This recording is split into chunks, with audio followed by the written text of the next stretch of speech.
You people disgust me, always late, always whining, always making excuses. The slap cracks across Shanice's face. The diner goes silent. A white manager just struck a black server in front of 20 customers. Patricia grabs Shanice's wrist, twisting hard. Tip jar had $70. Now it's 40. Where's my money? I didn't take. Liar. Patricia shoves her into the counter. One call and your girls go to foster care today. Shanice's 6-year-old watches her mama start crying. Please, my babies. Patricia leans close. Close at midnight tonight. Open at 4 tomorrow morning. Move before I call the cops.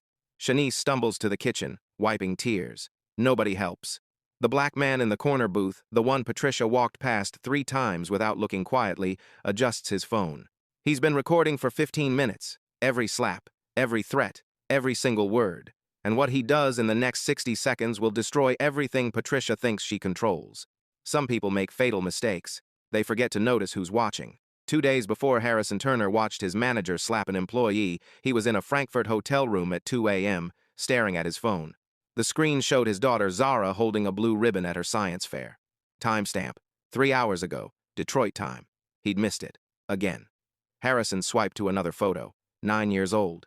New Dawn Diner's grand opening. His mother beside him in her Sunday dress, smiling so wide her whole face glowed. 3 months after that photo was taken, she was dead. Heart attack, while serving breakfast at a homeless shelter on a freezing January morning. The doctors said she'd been having chest pains for weeks but kept working. Too busy feeding people who had nothing. She was 61 years old. Harrison remembered her last words in that hospital room, her hand gripping his so tight it hurt. Baby, when you feed people, you feed them with dignity. You promised me that. He'd built New Dawn on that promise. Detroit, the city that raised him, the city that collapsed in 2008 and never fully recovered. Harrison watched his neighbors lose jobs, lose houses, lose hope. I watched good people become invisible overnight because one mistake, one bad break, one felony conviction meant nobody would hire them anymore. New Dawn became his answer to a question nobody was asking. He hired the people nobody else wanted. Former inmates fresh off parole, single mothers with resume gaps and childcare struggles, people rebuilding their lives from absolute zero, one shift at a time. The local news loved it. Then the business journals noticed. Then the speaking invitations started flooding in conferences, workshops, keynotes from Boston to Berlin about conscious capitalism and doing well by doing good. Harrison became the face of second chance hiring, the entrepreneur who proved you could build a profitable business while actually changing lives. But success demanded a price he hadn't anticipated. More speeches meant more time away from Detroit, away from Zara, away from the diner, away from the people he'd promised to protect. But he told himself it was fine because he had Patricia running things. Patricia Vance walked into New Dawn 9 years ago carrying everything she owned in 2 garbage bags. Homeless for 8 months after a felony check fraud conviction killed every job application she submitted. Harrison hired her to wash dishes. She showed up early every shift, stayed late to help close, learned the business from the ground up, prep work, inventory, customer service, bookkeeping. 2 years later, he promoted her to shift supervisor. She cried in his office, "Nobody ever believed in me before. I won't let you down. I promise." 2 years after that, he made her operations manager. She'd earned it, ran efficient shifts, managed costs ruthlessly. When Harrison started traveling for speaking engagements, Patricia stepped up without being asked. His phone lit up with her latest email. Subject: all green. Stay longer. Everything's running smoothly. Revenue steady. Costs controlled. Team's great. Take another week in Europe if you want. We've got this. So why was Harrison's stomach twisting into knots? His phone buzzed. Unknown number. Check your people. The 5th text like this in 2 weeks. Always different blocked numbers. Always the same 3-word message. He tried calling back. Number disconnected. Another email from Marcus, his accountant, was sent 4 days ago with a red flag. Urgent. Labor costs up 18% in 6 months, but revenue's flat. Either someone's stealing or payroll's broken. Look at this now. Harrison had meant to follow up. But then Berlin happened. Amsterdam. Frankfurt and 400 business leaders giving him a standing ovation. Meanwhile, back in Detroit, what was actually happening? He pulled up employee retention data. 6 months ago, 12% annual turnover, industry standard. Now, 41%. 4 out of every 10 employees had left in half a year. Patricia's explanation in her weekly reports: normal churn, personal reasons, better opportunities. 41% wasn't normal. It was hemorrhaging. Another text arrived. Check your people. before it's too late. Someone was desperately trying to tell him something. Someone too terrified to use their real name. Harrison made a decision, opened his laptop, booked a red-eye flight to Detroit. He wouldn't tell Patricia, wouldn't warn anyone. He'd show up and see what happened when nobody knew he was watching. He pulled a card from his wallet, faded yellow. His mother's handwriting her French toast recipe. At the bottom, feed people with dignity. If someone was destroying that promise, he needed to see it himself. He texted Patricia, conference extended 3 weeks, London next, are you good? 10 seconds later, always boss, don't worry about anything. Harrison stared at those words. For the first time in 4 years, they didn't reassure him. They terrified him. Harrison's flight landed in Detroit at 6:42 a.m. He didn't go home, didn't stop at his daughter's place. Drove straight to a budget inn 3 blocks from the diner and checked in under a fake name. Room 217. Bare walls, thin carpet, a window overlooking the parking lot. He spread papers across the bed. Bank statements, payroll records, employee files his accountant had sent overnight. The numbers told a story if you knew how to read them. Average weekly payroll 6 months ago, $8,200. Current average, $9,680. That's $1,480 more every single week. Over 6 months, that's an extra $38,480 in labor costs. But revenue hadn't grown. Customer counts stayed flat. Menu prices unchanged. So where was that money going? Harrison cross-referenced the payroll reports Patricia submitted with the scheduling boards she emailed him weekly. Every employee showed exactly 40 hours, no overtime, clean records, too clean. He remembered Daniel Baker, the kid he'd hired 2 years ago fresh off parole. Talented line cook who used to work 55, 60-hour weeks because he loved the work. He'd told Harrison his dream was culinary school. Why would Daniel suddenly cap himself at 40? Harrison pulled up the digital schedule Patricia had sent last week. Daniel Baker, Monday through Friday, 8-hour shifts, exactly 40 hours total. But then, his phone buzzed. Unknown number, a photo attachment. Harrison opened it. The physical scheduling board inside New Dawn's kitchen. Not the digital version Patricia sent him, the real one. He zoomed in. Daniel Baker, Monday 10 p.m., Tuesday 10 p.m., Wednesday 10 p.m., Thursday 10 p.m., Friday 6 p.m., Saturday 10 p.m. 56 hours, not 40. Shanice Brooks, Monday close 11 p.m., Tuesday open 5 a.m., Wednesday close 11 p.m., Thursday open 5 a.m., Friday close 11 p.m., Saturday 12 p.m. 8 p.m., Sunday 12 p.m. 8 p.m. Close open, close open, close open. Barely 6 hours between shifts for sleep. Harrison's hands started shaking. Someone was working them to exhaustion and only paying them for 40 hours. Someone was stealing their wages, stealing their sleep, stealing their lives. He typed a response. Who are you? 3 dots appeared, disappeared, appeared again. Someone who believes in second chances. For real. Come to the diner tomorrow morning, 7 a.m., corner booth. Order toast. Watch the office door. You'll see everything. Tell me your name. Not yet. But she threatened to call immigration on my sister. Said you'd believe her over me. I was scared, but somebody has to stop her. Patricia. Harrison's chest felt like it was caving in. The woman he'd saved from homelessness. The woman he'd trusted with everything. The woman he'd believed in when nobody else would. She was destroying people. Why didn't you tell me sooner? The response took a full minute. She knows everything about everyone. She knows my sister's undocumented. She showed me the ICE tip line on her phone, just pulled it up in front of me and smiled. 1 call and Rosa's deported. What was I supposed to do? Harrison stared at the message until his eyes burned. What's your name? But the number was already disconnected. He looked at the clock. 11:49 p.m. In 7 hours and 13 minutes, he'd walk into his own diner as a stranger. Harrison pulled items from his bag, a faded Detroit Tigers baseball cap, his oldest jacket with a coffee stain on the sleeve. Prescription sunglasses he never wore. He'd walk in, sit in that corner booth, order toast, and he'd finally see what happened when he wasn't watching. His phone buzzed one more time. Different number. Thank you for coming home, Mr. Turner. They needed you here. Harrison typed back. Who is this? No response. He set his alarm for 6 a.m. Sleep came in shallow waves. Every time he closed his eyes, he saw his mother's face in that hospital bed. I heard her voice. Feed people with dignity, baby. Promise me. He'd made a promise. Tomorrow morning, he'd find out if he'd kept it. or if he'd been funding a nightmare while he collected standing ovations 6,000 miles away. Harrison touched the recipe card on the nightstand. His mother's handwriting blurred through tears. He didn't know he was crying. Feed people with dignity. Tomorrow, he'd see what dignity looked like in the diner that bore her name. And God help whoever had turned it into something else. Harrison Turner walked into New Dawn Diner at 6:58 a.m. wearing a disguise that made him invisible. The baseball cap pulled low over his eyes. Faded jacket with a coffee stain on the sleeve. Sunglasses even though the sun hadn't fully risen.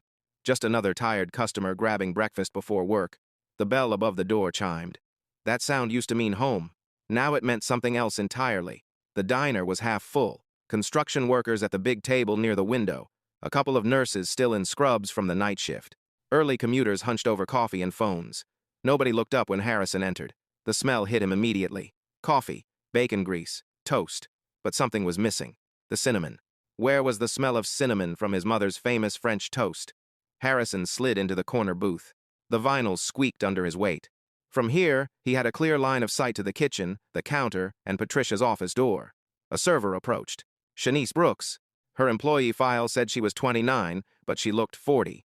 Dark circles carved shadows under her eyes like bruises that wouldn't heal. Her hands gripped the order pad so tight her knuckles went white. "Morning," she said. Her voice was flat. Professional autopilot. "Coffee? Please. And wheat toast. Butter on the side." She wrote it down. Her hand trembled, just slightly. The pen tip stuttered across the paper. "Coming right up."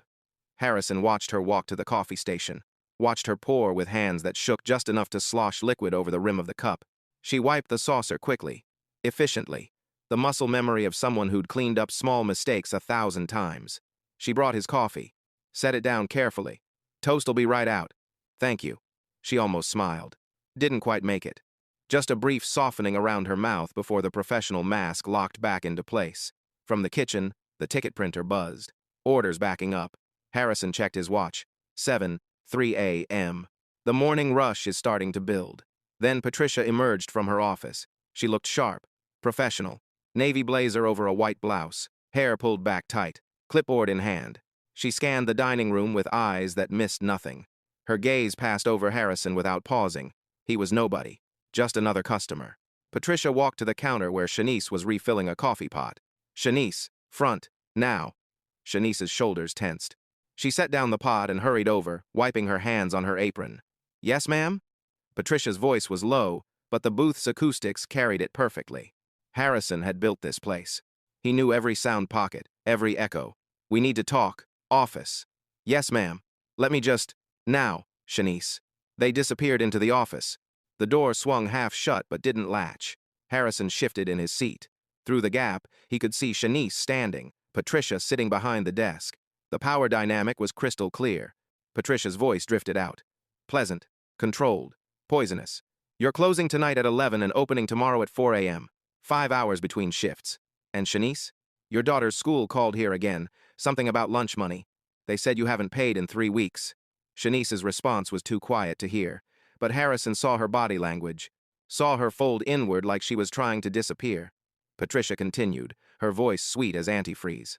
"Maybe if you managed your time better, you wouldn't have these problems." She leaned forward. "I'm docking today's pay by 2 hours for yesterday's tardiness. And if I hear one more complaint from that school, we'll discuss whether this job fits someone with your situation." Harrison's coffee mug stopped halfway to his mouth. Through the gap, he saw Shanice's face. The exact moment her spirit broke, her voice came out barely louder than breath. "Yes, ma'am." 2 words, so quiet most people would miss them. But Harrison heard them clearly. Those 2 words, that whisper of complete defeat, stopped his blood cold. That was the sound of his mother's promise being shattered, dignity being destroyed. Someone who'd said, "Yes, ma'am," so many times it became an automatic surrender. Patricia stood, patted Shanice's shoulder. "I know it's hard, but Mr. Turner built this place for people willing to work hard. You do appreciate your second chance, don't you?" "Yes, ma'am." "Good. Get back to work." Shanice walked out, eyes red but dry. She'd learned not to cry where Patricia could see. Harrison's hands clenched around the mug. This was the whisper. This was what happened when he wasn't watching. And he'd been gone for 18 months. Harrison's toast arrived 5 minutes later. Daniel Baker brought it. Early 20s, lean and muscular, with tattoos running up both forearms and burn scars on his hands from years of kitchen work. Harrison recognized him from the hiring photo 2 years ago. Wheat toast, butter on the side. Daniel set down the plate. Anything else I can get you? This looks great. Hey, you make the French toast here? Daniel's face flickered. Pride mixed with something else. Resignation, maybe. Yeah, when we got the ingredients for it. The kitchen's been running pretty lean lately. I heard this place used to be famous for French toast. The owner's mother had some special recipe? Daniel glanced toward Patricia's office, lowered his voice. We don't use that recipe anymore. The manager changed suppliers about 6 months ago. Cheaper bread, margarine instead of butter, no cinnamon. He shrugged. Saves money, she says. Not my call. Harrison felt something crack inside his chest. His mother's recipe. The one single thing he'd asked Patricia to protect. Changed. For profit margins. Thanks, Harrison managed. Daniel nodded and headed back to the kitchen. Harrison bit into the toast. Dry. Flavorless. Wrong. He pulled the small recipe card from his jacket pocket, looked at it under the table. His mother's cursive handwriting. Thick-cut challah bread, real butter, cinnamon, vanilla extract, pinch of nutmeg. Feed people with dignity. This toast had no dignity. Just cost-cutting dressed up as breakfast. At the counter, Patricia was counting the tip jar. Harrison watched her count bills, write a number in a small notebook, then pocket 3 20s before writing a different number in the official logbook. $60. Just gone. A customer at table 4 left a $5 bill under their plate and walked out. Shanice cleared the table, saw the tip, pocketed it as she headed to the kitchen. Patricia materialized beside her. Did table 4 leave anything? Shanice's face went carefully blank. $5, ma'am. Tip pool, Shanice. You know the rules. Shanice pulled the crumpled bill from her apron and handed it over. Patricia smiled. See? Teamwork. She walked away. Harrison watched her add that 5 to the pile she'd skimmed, stealing from people who made $2.35 an hour before tips. The door opened. Daniel walked in, saw Patricia, and his whole body went rigid. Patricia smiled. Daniel, come here, please. The line cook emerged from the kitchen, wiping his hands on a towel. Yes, ma'am? Your paycheck last week? You wanted to discuss it?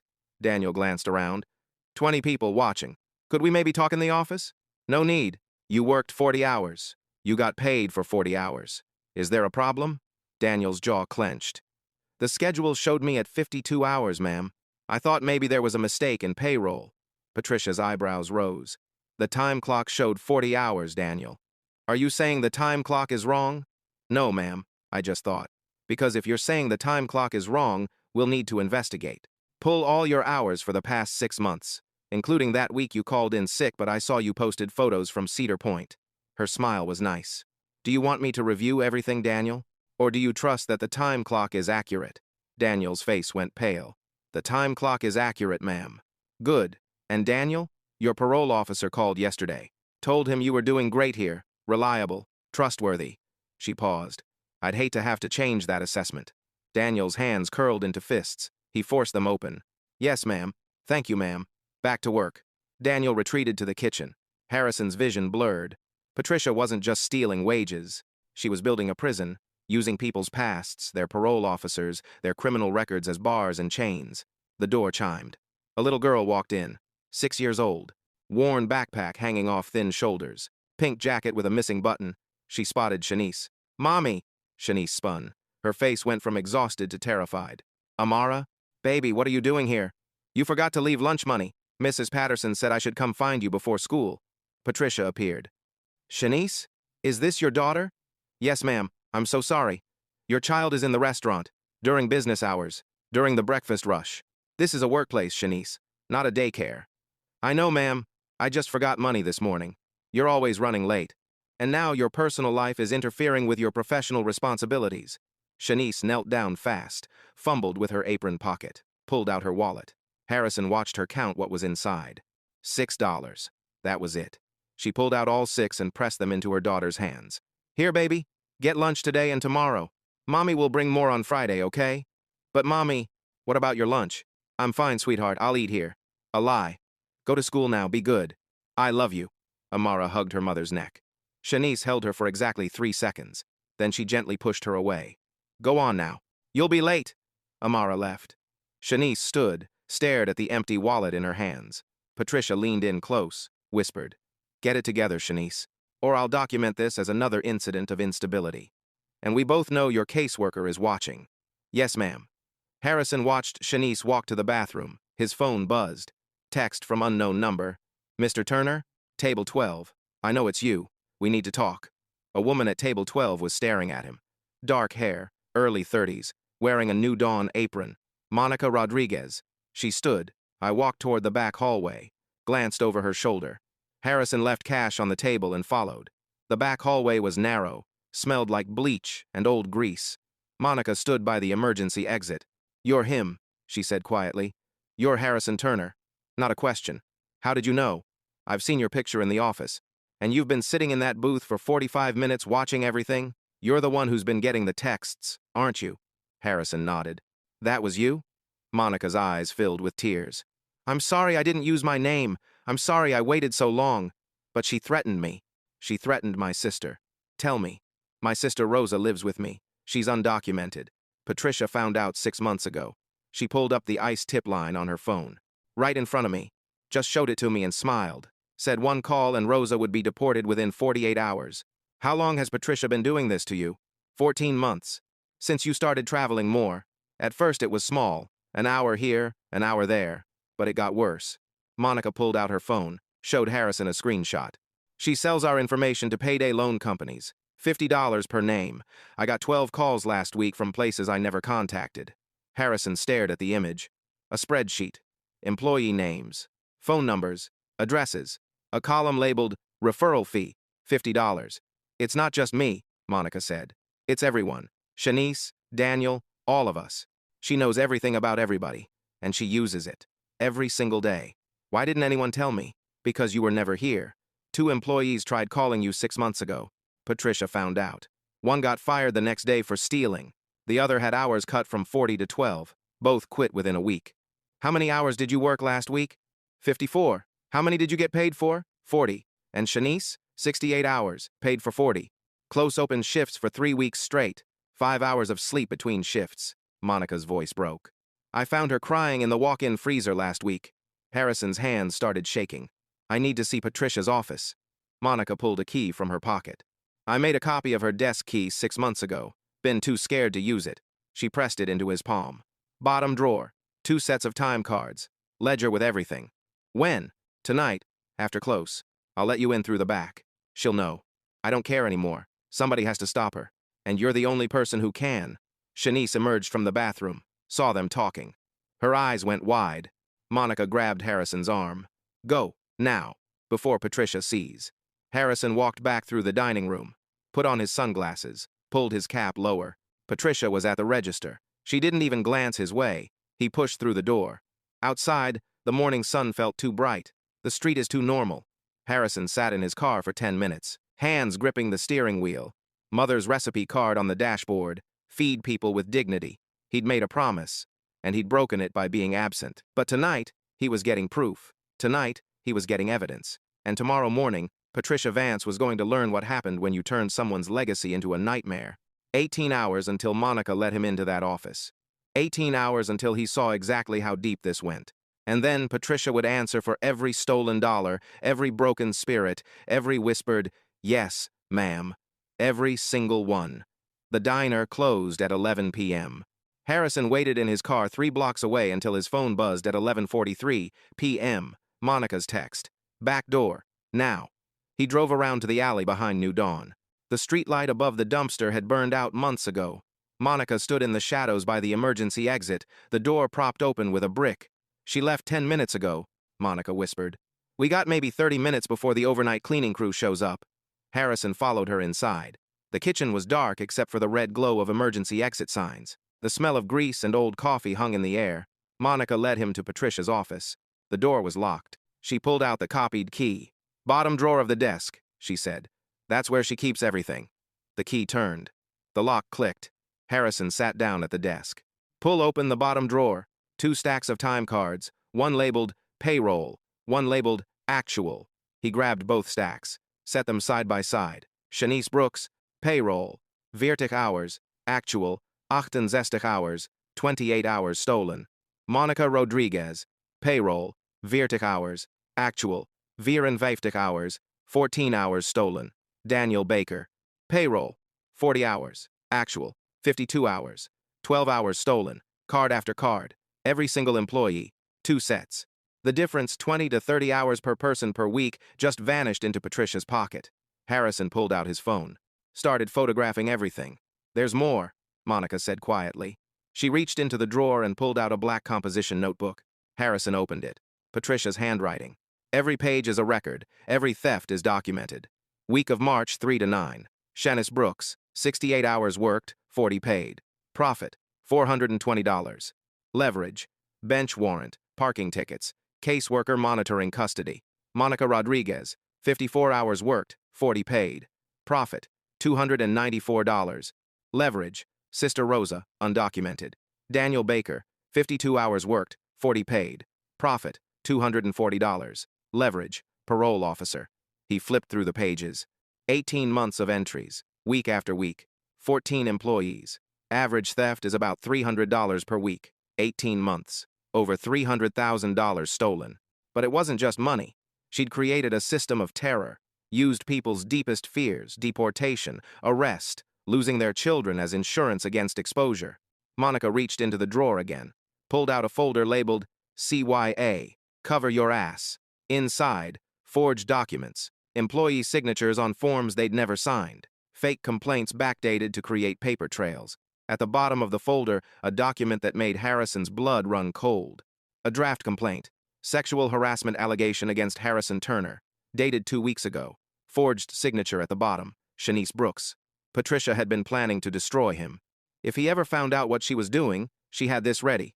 Harrison photographed everything, every page, every document, every time card. There's something else, Monica said. She turned to Patricia's computer, typed in a password. How do you know her password? I watched her type it once. The screen lit up. Monica opened the email folder. Vendor contracts. Patricia had switched to cheaper suppliers for everything. She'd kept charging Harrison for premium ingredients. Pocketed the difference, the French toast recipe. Changed from challah and real butter to white bread and margarine. Difference, $340 per month into Patricia's pocket. Monica clicked another folder. A spreadsheet appeared. Employee names, phone numbers, home addresses, social security numbers, column header, referral fee. Patricia had been selling employee information to predatory payday loan companies. $50 per referral. Harrison's phone alarm buzzed. 12:14 We need to go, Monica said. Harrison took one last photo. Then everything was closed, everything. Put the time cards back exactly as he'd found them. Shut down the computer. Locked the drawer. They walked back through the dark kitchen, out the emergency exit.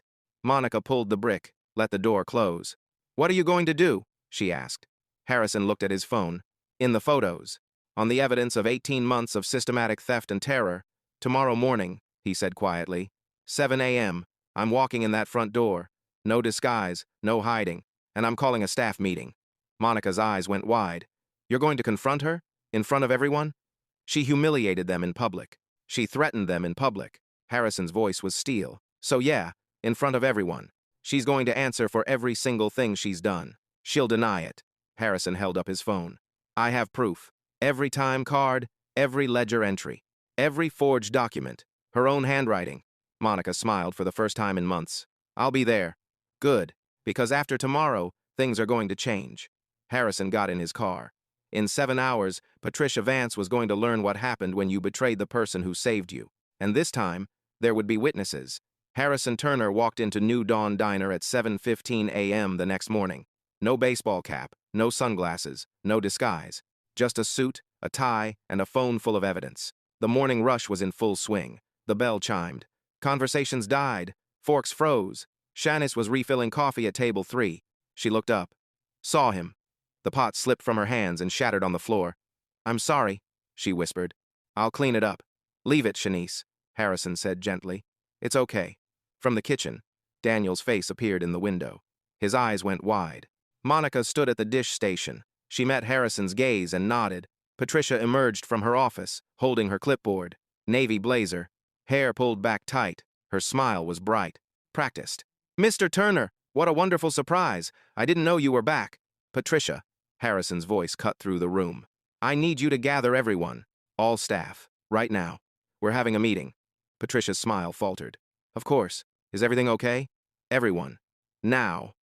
Something in his tone made her stop talking. She turned to the kitchen. Daniel, Monica, front of house. Everyone out here. The staff emerged slowly. Daniel wiping his hands, Monica drying hers. Two other servers, a prep cook, the dishwasher. They lined up near the counter. Customers watched. Nobody left. Harrison stood in the center of the dining room. My name is Harrison Turner. I own this diner. He looked at Shanice. 2 days ago, I sat in that corner booth, ordered toast, watched, listened, and what I saw broke my heart. He pulled out his phone. Shanice Brooks. Come here, please. Shanice approached, hands shaking. I'm going to ask you a question in front of everyone. You're not in trouble. You're safe. Do you understand? She nodded, tears forming. How many hours did you work last week? Her voice barely a whisper. 68, sir. How many did you get paid for? 40. Harrison turned to the room. Let that sink in. Daniel, same question. How many hours did you work? Daniel's jaw clenched. 52, sir. Paid for? 40. Monica. Monica stepped forward. 54 hours worked. 40 paid. Harrison looked at Patricia. She was still holding her clipboard, knuckles white. According to the official payroll records you submit to me, everyone works exactly 40 hours. No overtime. He held up his phone. But last night I found something in your office. 2 sets of time cards. One labeled payroll, one labeled actual. Want to explain why there are 2 different records? Patricia's mouth opened, closed. Mr. Turner, I can explain. There's been a misunderstanding. A misunderstanding. Harrison's voice was ice. Is that what we're calling theft? He swiped to another photo. Hold it up. This is your handwriting, your ledger. Let me read an entry. He looked at Shanice. Shanice Brooks, 68 hours worked, 40 paid. Profit, $420. Leverage, bench warrant, caseworker monitoring custody. The room went dead silent. Shanice made a small sound, like something breaking. Harrison continued. You documented everything, every stolen dollar, every threat. Monica's undocumented sister, Daniel's parole officer. You wrote it all down. Patricia's face lost all color. You went through my desk. You had no right. I own the building. I own the desk. Harrison's voice was steel. $300,000. That's how much you stole from 14 people over 18 months. People who came here because they needed a second chance. His voice cracked. He looked at Shanice, at Monica, at Daniel. I'm sorry. I should have been here. I failed you. Then he turned back to Patricia. You're fired. Effective immediately. I want you out in 5 minutes. Patricia's mask shattered. You can't do this. I have rights. I'll sue for wrongful termination. Harrison held up his phone. I have 18 months of documented theft. Forged records. Proof you sold employee information to payday loan companies. He paused. And a draft sexual harassment complaint, dated 2 weeks ago. Forged Shanice's signature, planning to frame me if I found out. Patricia's face went gray. Walk out now, or I call the police and you walk out in handcuffs. Your decision. Patricia didn't move. Then she set down her clipboard, took off her blazer, laid it on the counter. You self-righteous hypocrite, she hissed. You abandoned this place. I kept it running while you played hero across the world. You kept it running by enslaving people I hired to protect. Get out. Patricia looked around the room. At the employees she'd terrorized, at the customers watching. Nobody met her eyes. She walked toward the door. At the threshold, she turned back. You gave me a second chance and look what happened. Your program is a joke. People like us, we don't change. Harrison's voice was steel. You're wrong. People can change. You just chose not to. Patricia left. The bell chimed as the door closed. Nobody moved. Then Shanice started crying. Deep, shaking sobs. Monica wrapped her arms around her. Daniel stood there, hands in fists, breathing hard. Harrison looked at all of them. I'm sorry, but starting right now, things change. All of it. A customer at table 6 stood up. She pulled out a business card, walked over to Shanice. I'm a labor attorney. I heard everything. If you want to file charges, I'll represent you. Pro bono. Shanice took the card with shaking hands. Harrison looked at his employees. We're going to make this right. Every stolen dollar, every hour, everything. I promise you that. Monica stepped forward. What happens now? Harrison took a breath. Now, we rebuilt. Together. The right way. 3 hours later, Harrison sat in his office with Shanice, Monica, and Daniel. The diner was still open. Customers are still eating. But everything felt different now. Lighter. Harrison had a notebook open, a pen in his hand, and a promise to keep. First things first, he said. The money. Every dollar Patricia stole gets paid back. With interest. He slid 3 envelopes across the desk. Shanice opened hers, stared at the check inside. $6,340. Her hands started shaking. I can pay rent, catch up on everything. My kids. She broke down crying. But this time, the tears were different.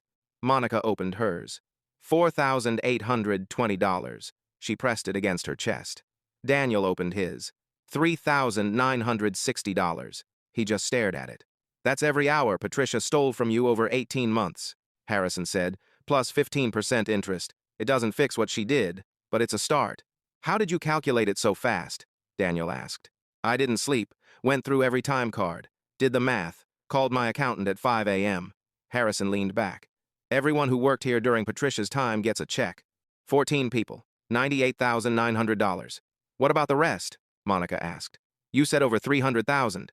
Tips, vendor kickbacks, payday loan referrals. Harrison's jaw tightened. Harder to trace. But I'm hiring a forensic accountant. Whatever we recover goes back to you. Shanice wiped her eyes. Why are you doing this? Because it's right, and because I should have been here. He opened his notebook. Paying you back isn't enough. We need to make sure this never happens again, which means we change how this place runs. He looked at them. I'm restructuring New Dawn as a worker cooperative. Anyone here longer than a year becomes part owner. You'll own equity, share in profits, have real power.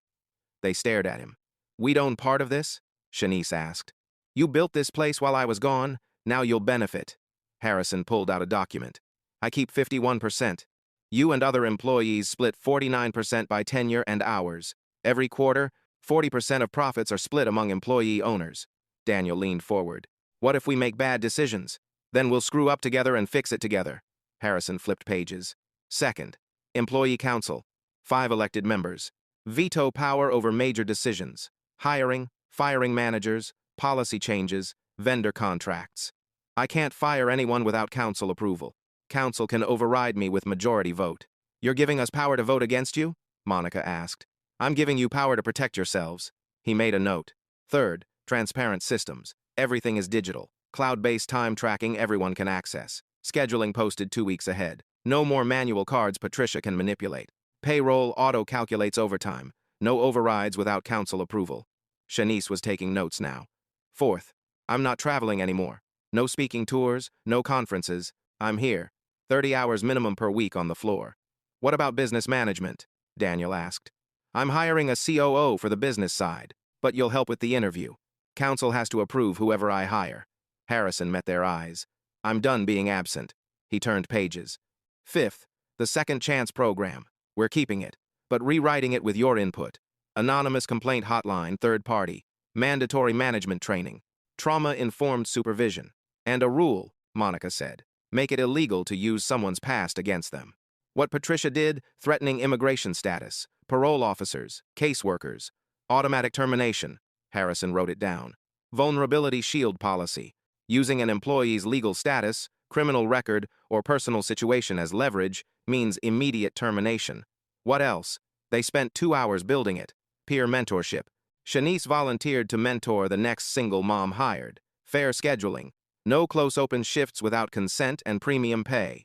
Profit-sharing transparency. Everyone sees numbers. When done, Harrison looked at the list. One more thing. The recipe. He pulled out his mother's recipe card. Patricia changed my mother's French toast recipe to save money. Cheaper bread. Margarine instead of butter. No cinnamon. His voice was thick. We're going back to the original. Don't care if it costs more. We'll raise the price. But we're not compromising. He laid the card on the desk. My mama said, feed people with dignity. That's not just words. That's how we cook. How we treat employees. How we run this place. Shanice reached out and touched the card gently. We'll honor it, she said. I promise. Harrison nodded. Couldn't speak for a moment. Okay. He cleared his throat. Employee council elections happen next week. I'm nominating you 3, but everyone votes. Monica smiled. What if we don't get elected? Then I'll trust whoever does. They stood up, started to leave. At the door, Shanice turned back. Mr. Turner, thank you for coming back, for seeing us. Harrison shook his head. Don't thank me yet. Thank me when this works. When you feel safe. When you can feed your kids without choosing between rent and food. I already feel different, she said quietly. For the first time in 18 months, I'm not scared. After they left, Harrison sat alone. His phone buzzed. Text from Zara. Dad, someone posted a video of this morning. You're trending. People are calling you a hero. Harrison looked at his mother's recipe card on the desk. He wasn't a hero. He was just a man who'd failed people, learned from it, and was trying to do better. That would have to be enough. Let me count more carefully and create a tighter version. 6 weeks later, Shanice Brooks walked into New Dawn Diner at 8 a.m. on a Saturday. Not for work. She was bringing her daughters for breakfast. Amara and Destiny bounced through the door ahead of her. Mommy, can we sit in a booth? Amara asked. Any booth you want, baby. They chose the corner booth, the one where Harrison had sat 6 weeks ago. Monica saw them, smiled, walked over with coloring pages and crayons. Good morning, ladies. What can I get you? French toast, Destiny shouted. Please, Shanice corrected. French toast, please, Destiny amended. Monica wrote it down. The real recipe. Coming right up. She headed to the kitchen, called the order to Daniel. Harrison was already there, working the grill alongside Daniel. 32 hours this week. Shanice's girls? Daniel asked. Yeah, first time since everything. Harrison cracked eggs, started whisking. Then we make it perfect. Daniel prepped the challah bread thick cut. Harrison mixed eggs, vanilla, cinnamon, nutmeg, real butter melted in the pan. The smell filled the kitchen. That smell was missing for 18 months.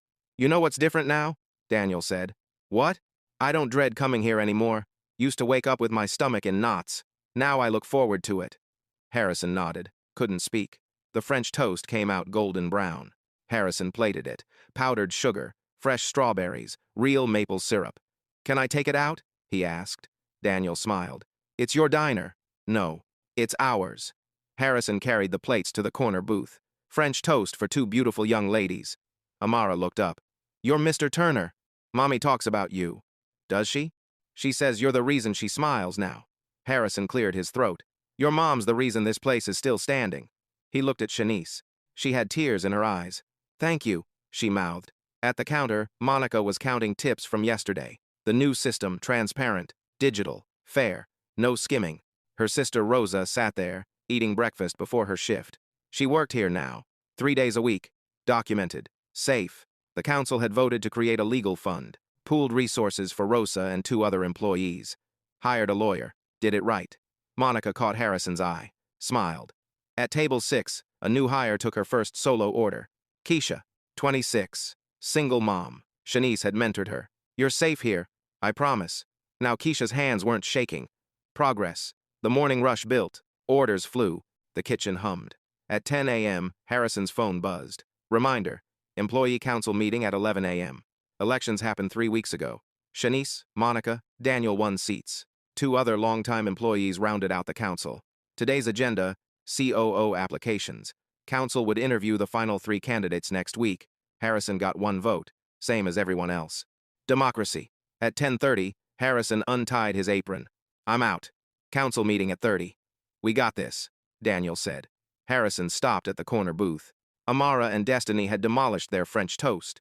Powdered sugar covered their faces. How was it? Best ever, Destiny said. Amara nodded.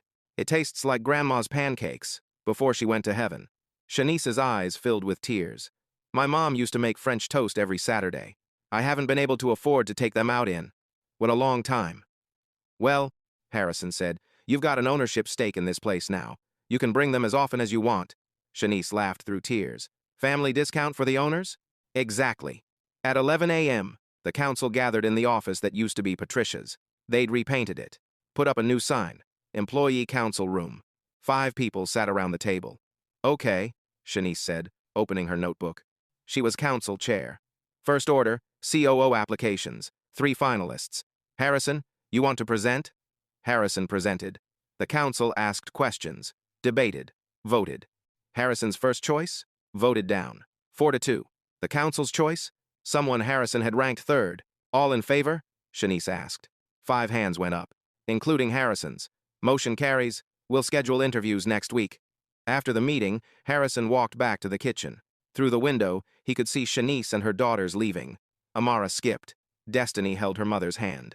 Shanice was smiling. Harrison looked at his mother's recipe card. Framed now. Hanging on the wall by the grill. Feed people with dignity. Finally, after 18 months of failure, he was keeping that promise. Not alone. Together. The way it should have been from the start. 1 year later, Harrison Turner stood at the grill on a Tuesday morning, making French toast for the breakfast rush. Beside him, Daniel Baker, now executive chef and part owner, was training a new line cook. Thick challah, real butter, cinnamon. See how it smells? That's dignity. The new cook nodded, taking notes.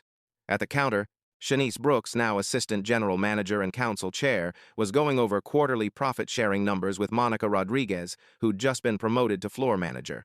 40% of profits are split among employee owners, Shanice said. $1,800 per person this quarter. Monica smiled. Rosa's going to cry. She's been saving for citizenship fees. In the corner booth, a reporter from the Detroit Free Press was interviewing Harrison about worker cooperatives. So a year after exposing your manager's wage theft, the reporter said, what's changed? Harrison looked around the diner. Employee retention, 96%. Revenue, up 43%. Complaints, 0. Everything, Harrison said. We stopped treating employees like expenses and started treating them like partners. When people feel valued, they build something worth valuing. The reporter scribbled notes. And Patricia Vance? Facing charges. Wage theft, fraud, identity theft. Any regrets? Harrison thought about that. I regret not being here, not seeing it sooner, not protecting people I promised to protect. He paused. But I'm grateful for the second chance to make it right.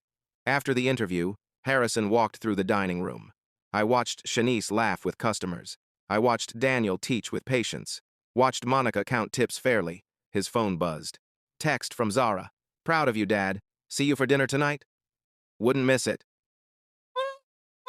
Harrison pulled out his mother's recipe card, looked at her handwriting one more time. Feed people with dignity. He'd failed that promise once. He wouldn't fail it again. Shanice stayed silent for 18 months. Monica was terrified for 14. Daniel swallowed his questions for 2 years. They all thought no one would believe them, that speaking up would cost them everything. But someone was finally paying attention. If you've ever felt invisible at work, if you've ever been told to stay quiet when everything inside you wanted to scream, leave a comment below.